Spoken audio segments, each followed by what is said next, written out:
பாலைவனத்துக்கு நடுவுல ஒரு வெள்ளி ஊசி மாதிரி வானத்தையே குத்திக்கிட்டு நிக்குது பாருங்க இந்த புர்ஜ் கலிஃபா. துபாய் ஸ்கைலைனுக்கே இதுதான் ஒரு கெத்து. இந்த பில்டிங் சும்மா கட்டல மச்சான்.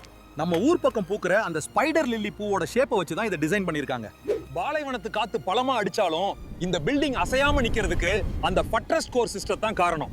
இன்ஜினியரிங்ல இது ஒரு பெரிய மேஜிக். 2004ல வேலையை ஆரம்பிச்சாங்க. 12,000 தொழிலாளர்கள் ராப்பகலா கஷ்டப்பட்டு 22 மில்லியன் மணி நேரம் வேலை செஞ்சு தான் இதை நிமித்தி வச்சிருக்காங்க. லேசுப்பட்ட காரியம் இல்லை. 828 மீட்டர் உயரம்னா சும்மாவா? மேகமெல்லாம் இந்த பில்டிங் இடுப்புக்கு கீழே தான் போகுது. பில்டிங்குக்கு கீழே அந்த மியூசிக்கல் பவுண்டன் ஆடுற டான்ஸ பார்க்கணுமே. தண்ணியும் வெளிச்சமும் சேர்ந்து ஒரு திருவிழாவே நடக்கிற மாதிரி இருக்கும். உலகத்திலே உயரமான இடத்துல இருக்க அபார்ட்மெண்ட் இதுதான். காலையில எழும்பி ஜன்னலால பார்த்தா உலகமே உங்க காலு கீழே இருக்கும். செம லக்ஸரி லைஃப். நைட் ஆனா போதும் இந்த பில்டிங் ஒரு பெரிய டிவி ஸ்கிரீன் மாதிரி மாறிடும்.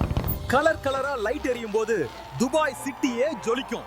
மனுஷன் நினைச்சா எதையும் சாதிக்கலான்றதுக்கு இந்த புர்ஜ் கலிஃபா தான் ஒரு பெரிய சாட்சி. இது எங்கட காலத்து ஒரு அதிசயம். அடுத்த வீடியோல சந்திப்போம்.